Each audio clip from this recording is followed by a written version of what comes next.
You were never family, Luna. Just a charity case with the Waverly name. Accepted out of guilt, not blood. That's what Catherine said to me, right in front of everyone, just as Preston was about to read the will. Those words didn't just humiliate me. They sealed every year I'd been treated as an outsider, an unwanted shadow. If you've ever been denied by your own family, stay. Because this story is for you. The envelope had come without a return address. Thick, cream-colored paper sealed in wax like it belonged to another century. My name, Miss Luna Waverly, was etched in ink I recognized but hadn't seen in years. It sat on my kitchen counter for 3 days before I dared to open it. When I finally did, my hands shook so badly I nearly tore the letter in half. An official invitation, memorial service, will reading, requested presents. The name of the estate shimmered faintly in embossed gold, the Waverly House. I stared at it like it was a trap. Like if I stepped 1 foot onto that marble driveway, the whole place would swallow me whole. Jade sipped her tea, elbows on my chip table. "You're going," she said flatly. "Even if it's to spit on the carpet, you go." "End it right." I didn't reply. Instead, I stared at the corner of the envelope, where the wax seal had already cracked, as if it knew I didn't belong. That night, I packed slowly, folding the black dress I'd only worn once, at a gallery opening where no one bought anything and someone mistook me for waitstaff. I took the little painting Teddy once gave me when I was 17, a field of poppies under a stormy sky. "You're the storm," he'd told me, "but you'll also be the color." In the cab to the South End station, I watched Boston's skyline blur into rain. My chest ached. Not from grief, but from remembering what being a Waverly had always meant. Dress codes, silence, manners so sharp they could draw blood. I wasn't born for it. Or maybe I was, and they just didn't like how I turned out. I was 14 when they first made it clear. Thanksgiving, I wore a cotton dress with a frayed collar, the only thing clean that didn't itch. Ashley took one look at me and scoffed. "She looks like the maid." Mother didn't correct her. She just gestured silently for me to leave the table. I stood up, ashamed, humiliated. As I backed away, Teddy reached over his plate, filled my glass with milk, and whispered, "They don't know better, darling. You don't have to be like them. Just don't lose yourself." The next day, I arrived at the Waverly estate 15 minutes early, even though I wanted to turn back with every step I took. The house hadn't changed. High hedges, wrought iron gates, and the tall Georgian facade glowering like it was personally offended by my presence. Inside, the air smelled like lemon polish and roses, just as sterile as ever. Portraits lined the walls, the ancestors who'd smiled down upon all the real Waverlys. My portrait had never made it onto the wall. I wasn't legacy enough. I wasn't compliant enough. Footsteps clicked from the hall. Catherine appeared first, her heels silent on the carpet but her tones slicing the air. "Look what the wind dragged in," she murmured, not even trying to hide the distaste. Ashley trailed behind, perfectly made up as always. "Why is she here?" she whispered to Ryan, as if I weren't standing right there. Ryan didn't respond. He looked at me, then looked away. I clutched the wrapped bouquet in my hand. Calla lilies, Teddy's favorite. My voice barely rose above a whisper. "I came to say goodbye." No one replied. In the parlor, a dozen chairs had been arranged in a semicircle around the fireplace. Teddy's urn sat atop the mantel, flanked by photographs. Him in a boat, him holding a baby. Ashley, of course. I stepped forward to place the flowers at the table set beneath the urn, but Catherine's voice stopped me cold. "No need to act anymore, Luna," she said crisply. "You never belonged to him." Her words felt like ice down my spine. The bouquet slipped slightly in my grip, and I forced myself to breathe through the sting. But then, footsteps behind us, a door opening, a presence I hadn't expected to care. Preston, the family attorney, stepped inside. Tall, silver-haired, eyes sharp with restrained warmth. He saw me instantly and paused. "I'm glad you came," he said, voice steady. Mr. Waverly left a specific clause for you. They didn't just ignore me. They made sure I knew I was a mistake. The library smelled of old leather and aging pride. Walls lined with first editions, mahogany shelves framing generations of curated knowledge. But not a single book about who I was. Not a single painting of me. The Waverly family portrait stared down from gilt frames. Ashley as a baby in tulle, Ryan in his prep school uniform, Charles shaking hands with some politician I never met. Teddy stood in only one, surrounded by the rest. Even there, I was missing.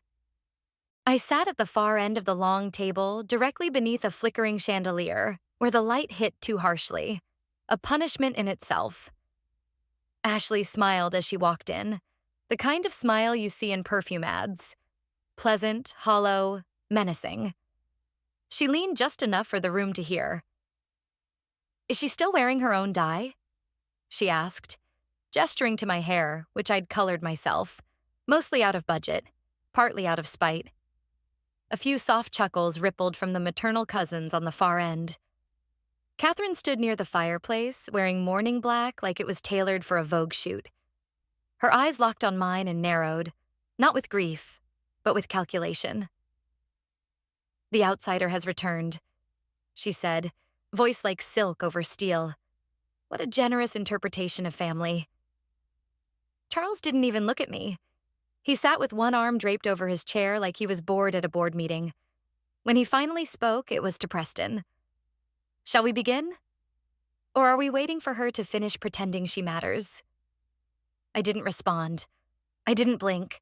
I just sat there, spine straight, trying not to shrink into the upholstery. Preston cleared his throat. He'd always had the air of someone who'd rather be anywhere else, but today he was unusually still. "I'll begin with the allocations as stated in Mr. Edward Waverly's last will and testament," he said. His voice was clear, judicial, without a trace of emotion. Ashley received the art collection. Every painting, Teddy once told me, had no soul. Ryan got the majority of the trust fund shares. Charles was granted an honorary title in the family's philanthropic board, essentially a ceremonial crown. They all nodded like they already knew. Like this was a script they'd rehearsed and I was the unfortunate extra. Preston hesitated. "And now," he said, lifting a second, smaller envelope from a leather folder, "we come to the clause regarding Ms. Luna Waverly." Silence. Ashley rolled her eyes. Catherine folded her arms. Charles smirked. "You should be grateful if he left you the broom." A beat passed. Preston stepped over to the small safe built into the wall. I'd never noticed it before. Hidden behind a glass case of European law books. He opened it carefully and retrieved something different from the rest. A handwritten envelope, yellowed at the edges. He held it delicately, like it mattered. He opened it, scanned the content silently, then looked up at me. "Only me. To my granddaughter," he read, "who never betrayed herself." The room went still. Even the air felt heavier. Preston cleared his throat again, voice quieter this time. "Luna Waverly has been named the sole inheritor of the Waverly estate and its controlling shares. It only took one signature to unravel the empire they built on my silence." Catherine lunged for the paper in Preston's hand like it was a lit match about to scorch everything she'd constructed from lies and manicured smiles. "This is a joke," she hissed. He was senile. He didn't know what he was doing.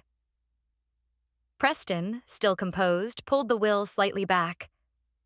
Mr. Waverly updated his testament in full capacity, under medical and legal supervision. Everything has been notarized. Charles stood slowly. The tension in the room shifted as he pressed both palms to the table, veins bulging. "We'll contest this. You think one note changes the structure of Waverly Holdings? I built this family." "You built a facade," I whispered before I could stop myself. Ashley was already on her phone, eyes darting with glee and fury. "Oh, don't worry, I've got connections. The tabloids will have a field day with this. Estranged granddaughter steals legacy. Has a nice ring, doesn't it?" She didn't even try to be discreet. I saw her send a voice message to someone named Jax Confidential. She was planting the bomb before the dust had even settled. Preston motioned to me. Let's get some air. As we walked through the corridor, echoes of Catherine's accusations and Charles's empty threats followed like shadows. The hallway stretched endlessly, framed by oil paintings of men who thought empires could be inherited like cufflinks. Outside, rain poured down in thick sheets. It struck the gravel like needles, soaking through my coat in seconds. But I didn't care. I needed the cold. I needed to feel anything other than the numbness curling in my chest. Under the wrought iron arch at the estate's front drive, I pulled out my phone. I hadn't looked at it once since entering the library. The screen lit up like a war zone. 78 missed calls. Messages from unknown numbers, Jade, old gallery owners, former classmates I hadn't heard from in years.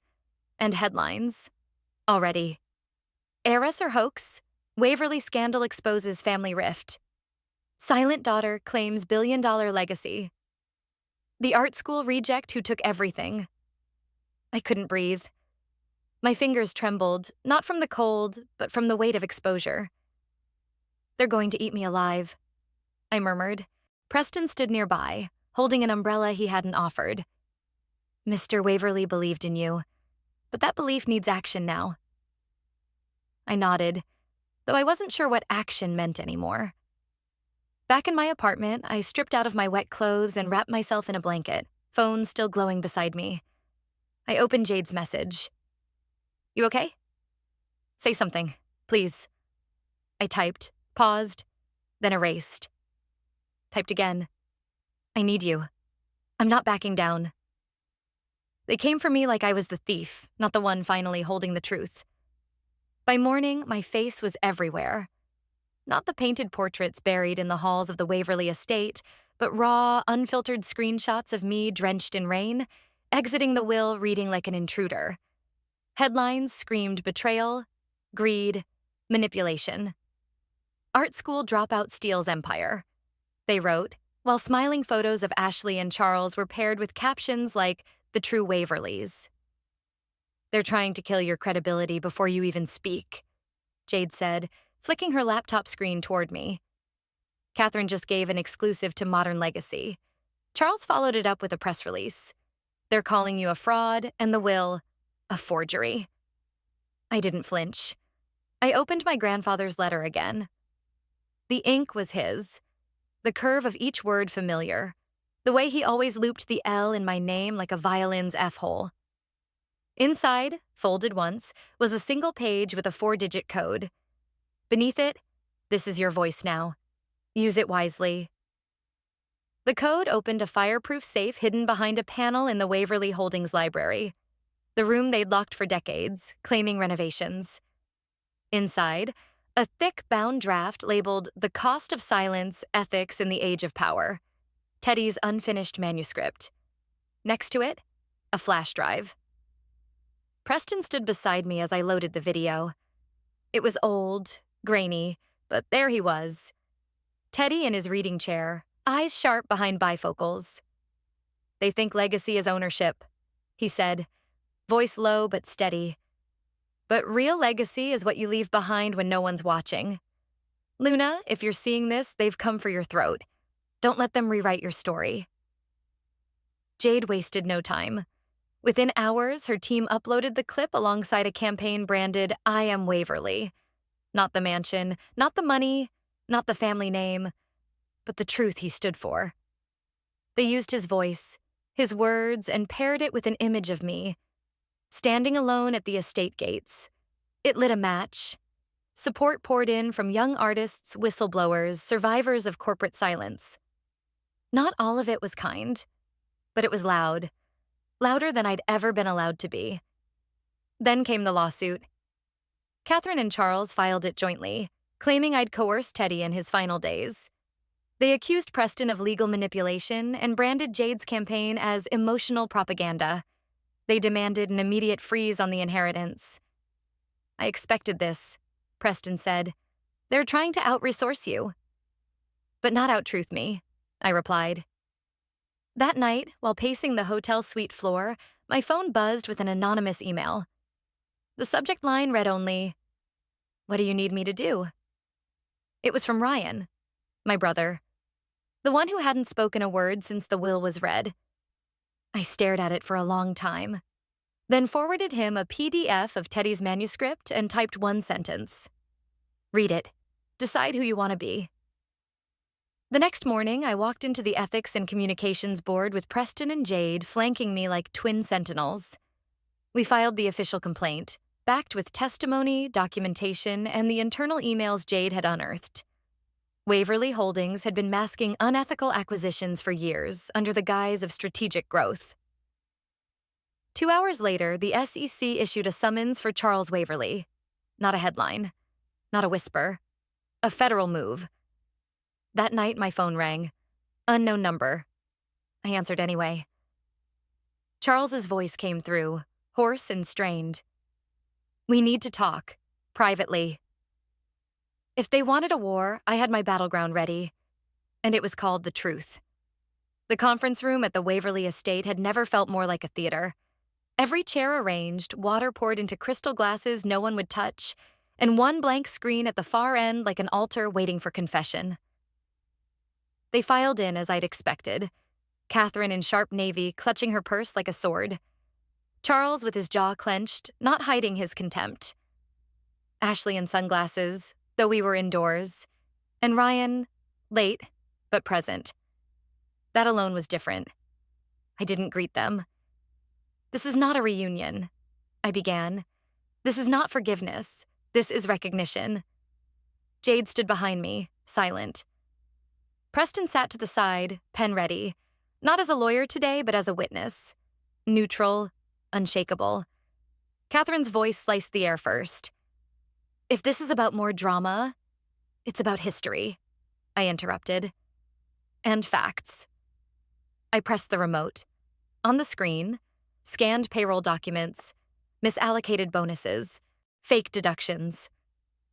"Ashley," I said, turning to her, "you knowingly underpaid your design interns for 2 years. They sent complaints.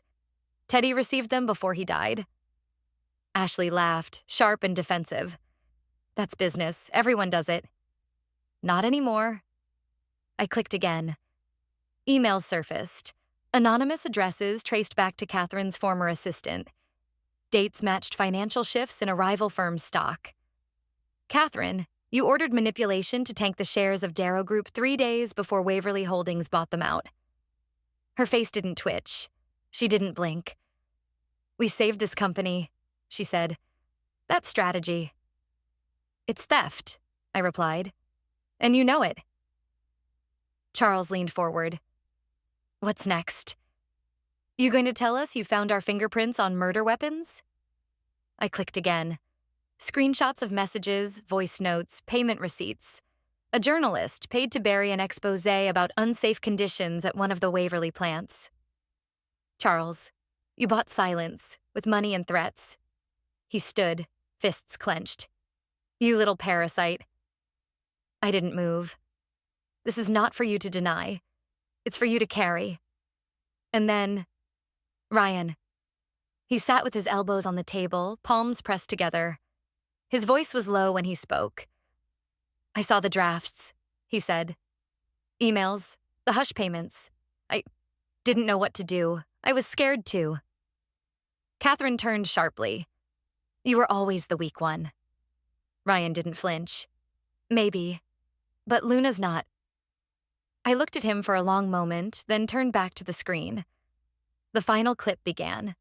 Teddy, in the same video from the safe, this time leaning closer to the camera, eyes sharper. "If Luna is the only one who dares to keep Waverly clean," he said, "then everything should belong to her. Legacy is not a reward. It's a weight only the honest can carry." Silence swallowed the room whole. Catherine slammed her hand on the table, voice trembling with rage. "If your father knew you would use these against the family..." I met her gaze. Calm, certain. "You know, that's why he left them to me. This isn't about revenge anymore. It's about restoring what was meant to be." The ballroom glittered with soft golden lights. the kind meant to flatter and distract. But tonight, no one was hiding. No silk curtain could smother what had been torn open, cleaned, and made new.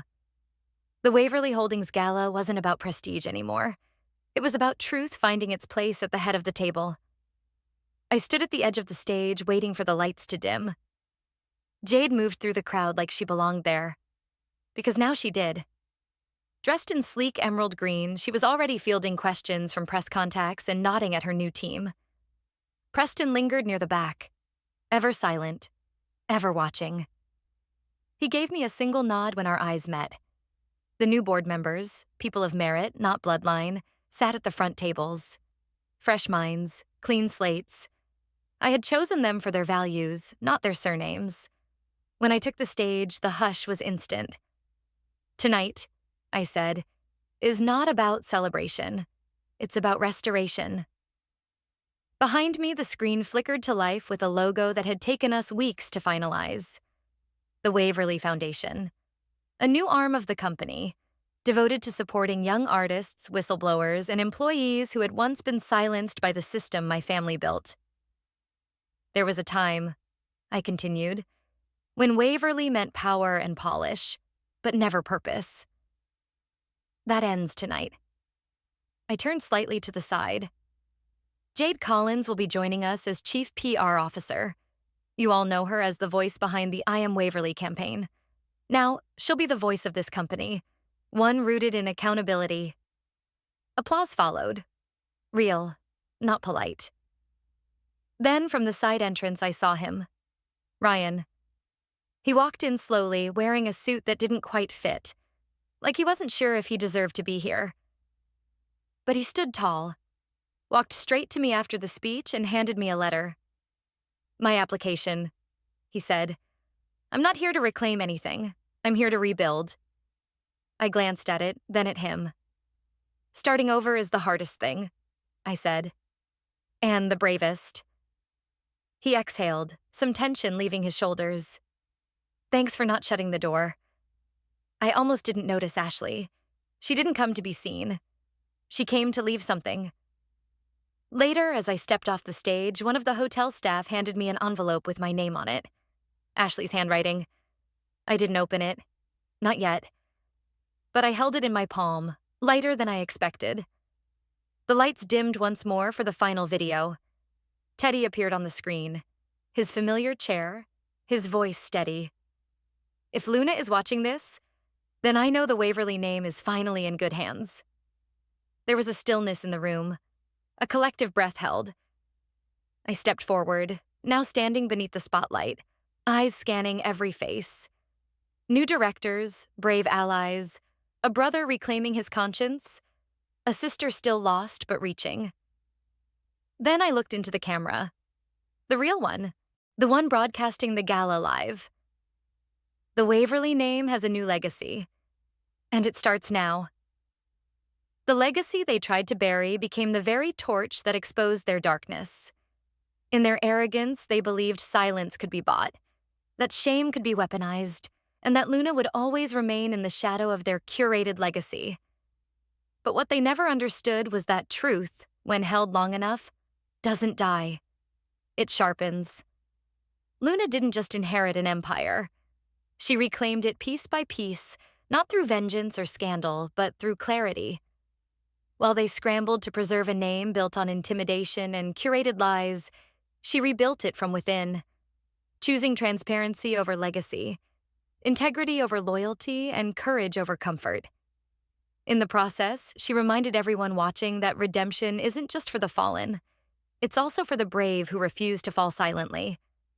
Her grandfather's final words weren't merely a blessing. They were a reckoning, echoed not in the marble halls of the Waverly estate, but in boardrooms that once excluded her, in headlines that once mocked her, and in the silent nod of a brother who finally chose truth. The empire, once thought impenetrable, was never defeated by lawsuits or headlines. It was undone by its own refusal to face accountability, by the very secrets it buried under portraits, stock holdings, and dinner party decorum. Justice didn't arrive loudly.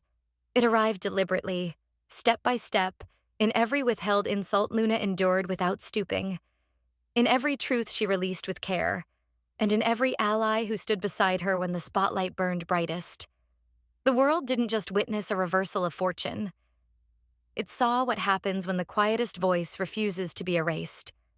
Perhaps the greatest legacy is not what we inherit, but what we dare to change. No dynasty built on deceit can outrun the day its secrets learn to speak. If this story resonated with you, don't forget to like, subscribe, and share it with someone who needs to hear it. And if you think this was powerful, wait until you hear what comes next. Here's a preview of our next story, VB.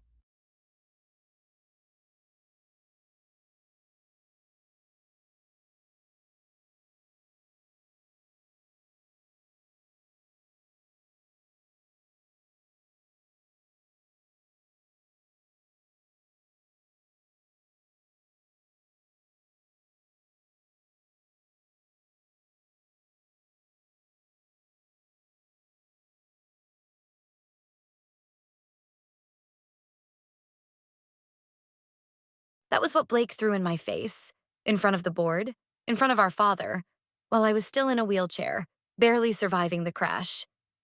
If you've ever been told you're pretty enough to be seen but not smart enough to be heard, if you've ever been dismissed, diminished, or boxed in because you dared to outshine the room, you need to stay. Because this story is a reckoning for every person who's ever been underestimated just for daring to be more. The morning sunlight glinted off the sleek facade of Monroe Industries as I stepped out of my car, heels tapping against marble. My assistant scurried beside me, whispering updates I had already memorized at 4 a.m. I didn't need coffee. My adrenaline was brewed from ambition, deadlines, and the crisp thrill of control. Today was the global expansion pitch. I'd refined the strategy for weeks. Late nights, empty takeout containers, and screens full of data projections. The moment I entered the glass boardroom on the top floor, the eyes of a dozen executives lifted with barely concealed expectation. I didn't smile.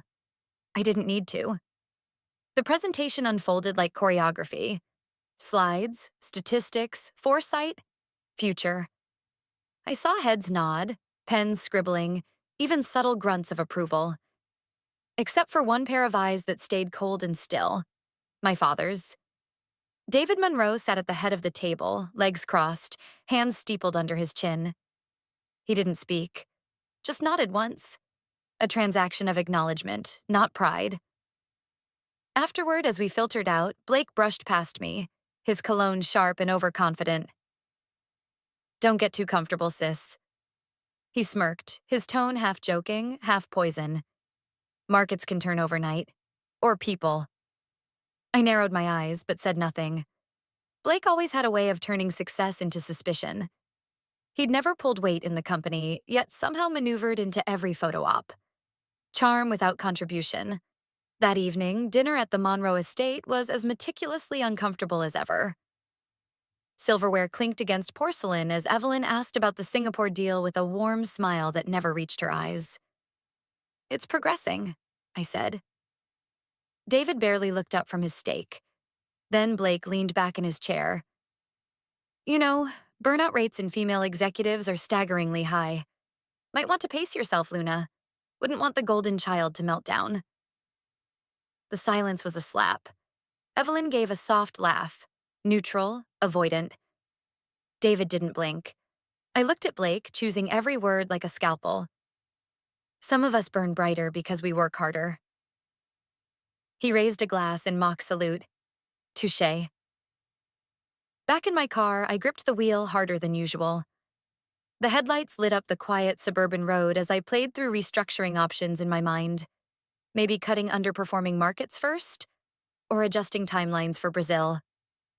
My fingers tapped the steering wheel in rhythm with the possibilities. The radio murmured in the background, unregistered. Then it happened. A blinding flash. Screeching tires. The violent twist of metal and bone. My world fractured in a single heartbeat, scattered across the blacktop.